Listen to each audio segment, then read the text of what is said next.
तो हेलो बच्चों, welcome back. और बताइए कैसे हैं आप लोग। क्या आप लोगों की पढ़ाई एकदम बढ़िया चल रही है? ठीक है, कोई दिक्कत परेशानी हो तो प्लीज कमेंट में लिख दीजिएगा। ओके। तो पिछले लेक्चर में हमने 3.3 का दूसरे का 3 क्वेश्चन कर लिया था। ठीक है, हमारे ये दो क्वेश्चन बचा हुआ है, वही हम करेंगे सॉल्व। ठीक है, तो ये हम देख लेते हैं, बहुत आसान तरीके से करेंगे, एकदम सिंपल वही है। जब हम चौथा क्वेश्चन लिखेंगे, बोलिए क्या बोल रहा है। बोल रहा है मीना ने क्या किया, 2,000 निकालने के लिए एक बैंक गई। 2,000 रुपये उसको निकालना, बैंक पहुंच गई। उसने खचासी से खंजासी जो जांचने वालों ने 50 तथा 100 के नोट देने के लिए कहा। ठीक है, फिर 50 और 100 रुपए नोट। मीना के कुल 25 नोट प्राप्त किए। ज्ञात कीजिए कि उसने 50 और 100 के कितने कितने नोट लिए। तो मैंने हमेशा से बोला, जो भी बोले, जो पूछ रहा है उसी को एक्स और वाई मानना है। ठीक है, तो माना क्या, माना कि 50 के नोट कितने हैं, 50 के नोट यक्स हैं तथा 100 के नोट वाई है। ओके, ये हमने क्या क्या मान लिया। अब हम देखेंगे क्या प्रश्नानुसार। प्रश्नानुसार हम देख लेते हैं क्या बोल रही है। 2,000 उसको निकालना है, तो खचासी के पास ये 50 और 100 के नोट से मांगे हैं। ठीक है, पहले उसको कितना नोट मिल रहा है, उसने मीना ने कुल 25 नोट प्राप्त किए हैं। तो बताइए 25 नोट कैसे हो गया, या तो एक्स और प्लस वाई का योग ही होगा। देखेंगे क्या, x plus y equal to कितना हो गया, 25 नोट्स। ये हमारा देगा समीकरण एक। ठीक है, देखने क्या पुनः प्रश्न अनुसार देख सकते हैं क्या। प्रश्न अनुसार उन्हें क्या बोलना है, वही देखेंगे क्या, 50 और 100 के नोट से चाहिए थे, टोटल 2,000 निकालना उसको। तो 50 के नोट कितने मिलेंगे, एक्स मान लीजिए, 50 एक्स प्लस 100 के नोट कितने, वाई बराबर। टोटल हमको 2,000 निकालना था उसको। ठीक है, निकाल लिया, समीकरण दो हो गया। बस यही हमारा क्वेश्चन है। अब हमको एक एलिमिनेट करना है। तो क्या कर सकते हैं, यहाँ 50 सकता है, तो समीकरण में क्या 50 से मल्टीप्लाई करा देते हैं, हमारा काम काम क्या हो जाएगा, आसान हो जाएगा। तो आइए देखते हैं। तो लिखेंगे क्या, समीकरण है एक में 50 से गुणा करने पर, कर दीजिए आइए। तो कितना हो जाएगा, जब आप यहाँ 50 से मल्टीप्लाई करेंगे कितना हो जाएगा क्या, 50 कम 50 एक्स प्लस 50 वाई बराबर। अब 50 का जब 25 में करेंगे, तो 25 25 25 बच्चे कितना होता है, 125, और एक जीरो लग जाएगा। ठीक है, आ जाएगा 1250। ठीक है, ये हमारे क्या बन गया, समीकरण 3। तो हम क्या करेंगे, करेंगे क्या, समीकरण 3 में से समीकरण 2 को घटाने पर, बिना घटाए तो काम चलेगा नहीं, क्योंकि हमको करना है एक पद को विलुप्त। तो आइए, जगह 50 एक्स प्लस 50 वाई बराबर 1250। ठीक है, हमारा दूसरा समीकरण क्या था, 50 एक्स प्लस 100 वाई बराबर 2,000, ये था। अब देखिए, घटा रहे हैं तो साइन चेंज हो जाएगा, यहाँ प्लस है तो माइनस हो जाएगा, प्लस है तो माइनस है, प्लस है तो माइनस हो जाएगा। तो 50 एक्स से और माइनस 50 एक्स कट गया। याद रखिए 50 वाई है माइनस 100 वाई है। 100 वाई में से 50 वाई जाएगा तो कितना बचेगा, -50 वाई बराबर। अब 2,000 में से हमको क्या ना घटाना, 1250, तो कितना बचेगा, 750। ठीक है, -750, माइनस से माइनस कट गया, वाई छोड़ो कितना आ गया आपका, 750 और 550। एक जीरो से एक जीरो कट गया, और पांच कम पांच, पचवा 25, 15 बचे 75। देखिए वाई 100 के कितने नोट है, 15 नोट। वाई के मान निकल गया। आगे हम देख सकते हैं वाई का मान किसमें रख देंगे, वाई का मान समीकरण एक में रखने पर, समीकरण में देखते क्या, x plus y equal 25 notes था। ठीक है, तो एक्स प्लस 15 बराबर 25। एक्स बराबर कितना हो जाएगा, 25 इधर जाएगा तो माइनस में आ जाएगा, एक्स चलो कितना आ जाएगा 10। ठीक है, कितना आ गया 10। यानी हमारा क्या, 50 के 10 नोट थे। ठीक है, 50 के 10 नोट थे, और 100 के 15 नोट थे। तो लिख देते हैं क्या, अतः 50 के 10 नोट हैं, और 100 के 15 नोट हैं।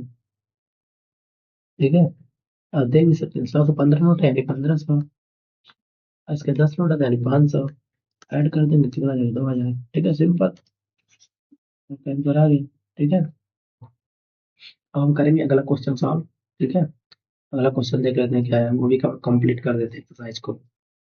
देखिए ये भी बहुत आसान क्वेश्चन है, आप ध्यान से पढ़ेंगे तो आराम से हो जाएगा। लिखा क्या, किराए पर पुस्तक देने वाले किसी पुस्तकालय का प्रथम दिनों का एक नियत किराया है। बताइए, प्रथम 3 दिनों का, 3 दिन का एकदम सेम किराया है। ठीक है, 3 दिन का कोई किराया नहीं, मतलब सेम किराया है। बट जब उससे ज्यादा हो जाएगा उसके बाद प्रत्येक अतिरिक्त दिन का अलग किराया है। तो सरिता के 7 दिनों तक एक पुस्तक रखने के लिए 27 अदा की है, जबकि सुशी ने एक पुस्तक 5 दिनों तक रखने के लिए 21 अदा की है। नियत किराया मतलब प्रत्येक अतिरिक्त किराया का मान ज्ञात कीजिए। अब जब बोल रहा है, हमारा पहले से नियम क्या है, जो बोल रहा है उसको हम एक्स और वाई मान लेते हैं। तो क्या हमारा, लेकिन क्या हल, इसका हल क्वेश्चन नंबर हमारा कितना है, क्वेश्चन नंबर हमारा क्या है, 5वां है। ठीक है, तो मान लेंगे, देख लेते हैं। 5वां क्वेश्चन था हमारा, तो हमने क्या माना, माना नियत किराया, डेली का किराया नियत किराया कितना है, एक्स है, तथा अतिरिक्त किराया, 3 दिन के बाद जो किराया लग रहा है वो क्या है, अतिरिक्त किराया, अतिरिक्त किराया वाई है। ठीक है, अतिरिक्त किराया हमने क्या मान लिया, वाई। ठीक है, अतिरिक्त किराया हमने वाई मान लिया। ठीक है, अब देखेंगे क्या, हम प्रश्न अनुसार देख लेते हैं भैया क्या बोल रहा है ये, बड़ी तकलीफ में है क्या, देख लेते हैं हम। क्या बोल रहा है कि प्रथम 3 दिनों का किराया नियत है, तो वो तो एक्स ही है। ठीक है, उसके बाद उसने क्या किया, अतिरिक्त दिन का किराया अलग से लिया। सरिता ने 7 दिनों तक एक पुस्तक को रखने के लिए 27 अदा किया। 7 दिनों तक रखना है, ये बताइए, 7 दिन के तो अतिरिक्त हो ही गया ना जी। 7 दिन में देखिए अब क्या, 7 दिन है, यानी इसको हम करेंगे तो 3 + 4, 3, क्योंकि 3 दिन का जो किराया है वो नियत है, तो क्या हो जाएगा एक्स। ठीक है, प्लस 4 दिन का किराया क्या एक्स्ट्रा देना पड़ेगा उसको, तो 4 वाई हो जाएगा, बराबर 27। समीकरण 1 बन गया। ठीक है, समझ गए ना। ये अगला, फिर क्या बोल रहा है, फिर बोल रहा है कि सुशी ने एक पुस्तक 5 दिनों तक रखने के लिए 21 अदा की है। ठीक है, 5 दिन के रखने के लिए कितना अदा की, 21 रुपया। अब सुशी 5 दिन के लिए पुस्तक रख ही ली है, तो बताइए सीटी का बोला है प्रश्नानुसार,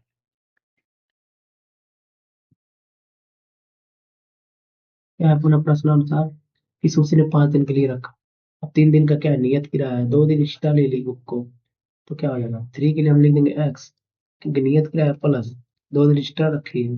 ठीक है, 21 रुपया दे दिया, तो समीकरण 2 बन गया हमारा। ठीक है, इसको हम कर लेंगे 100। सेम वही विधि, अब देखिए क्या, एक्स एक्स सेम है, समीकरण क्या लिखेंगे, समीकरण 1 में से समीकरण 2 को घटाने पर, आइए घटा देते हैं, घटा दीजिए, घटाने पर तो कितना हो जाएगा, x + y और इक्वल 27। ठीक है, x + 2y इक्वल 21 हो गया। ठीक, अब देखिए यहाँ प्लस है तो माइनस है, घटा रहे हैं, प्लस है तो माइनस आएगा, प्लस है तो माइनस आएगा, प्लस x - x खत्म, +4y में से -2 आएगा तो बचा क्या, 2y, बराबर। अब 27 में से 21 जाएगा तो कितना बचेगा, 6 बच जाएगा। ठीक है, +27 और -21 6 से बचेगा। यहाँ हमने क्या किया, y का कितना आ गया हमारा, 6/2, 2 3 अच्छा, y बराबर आ गया 3। ठीक है, y बराबर हमारा क्या आ गया, 3। अभी क्या करेंगे, y का मान समीकरण किसमें रख देंगे भैया, समीकरण रख देंगे हम 1 पे। अब y का मान समीकरण 1 में रख देंगे, समीकरण 1 है x + 2y, x + 4y बराबर 27, x + 4 का मान 3 है, बराबर आ गया 27। तो एक्स बराबर कितना हो जाएगा, 4 × 3 = 12। ठीक है, हो जाएगा 27 - 12, तो एक्स बराबर कितना आ जाएगा, 7 में से 2 गया 5, 2 में से गए, आ गया 15। ठीक है, 15, तब मुझसे तो क्या आता है, हमारा एक्स और वाई की वैल्यू आ गया था, लेकिन क्या आता है, जो नियत किराया, हमारा नियत किराया क्या है, जो 3 दिन का नियत किराया कितना, 15 रुपया। ठीक है, 15 रुपया है, ठीक है। और जो अतिरिक्त किराया प्रत्येक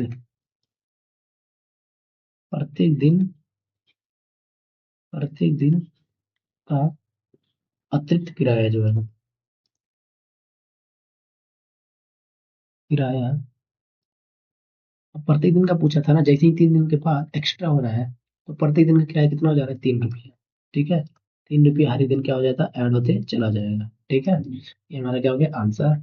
ये यहाँ पे हमारा क्या हो गया, पूरी तरीके से चैप्टर 3 हमने क्या कर दिया, कंप्लीट कर दिया है। ठीक है, हम इस चैप्टर का थोड़ा समरी भी देख लेते हैं। समरी क्या है इसका, इस चैप्टर में हमने बहुत तरीके से, मतलब जो हमारा लीनियर इक्वेशन था उसको 3 तरीके से हमने सॉल्व करना सीखा था। पहला था हमारा ग्राफिकल मेथड, जिसे बोलते थे कि ग्राफीय विधि। ठीक है, ग्राफिकल मेथड। दूसरा हमने देखा सब्स्टिट्यूशन मेथड, विस्थापन विधि, सब्स्टिट्यूशन मेथड था हमारा। ठीक है, और तीसरा हमारा क्या था, इलिमिनेशन मेथड,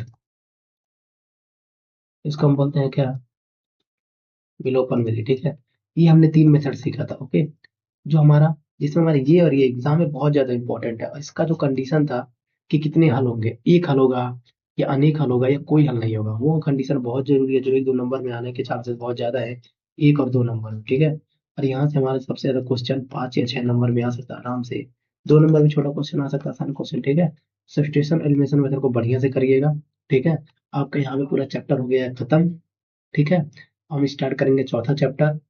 आराम से पढ़ाई करते रहिए, मन लगा के करिए, अच्छा नंबर आएगा। ठीक है, एकदम स्मार्ट स्टडी करिए, क्या पढ़ना है वो देखिए।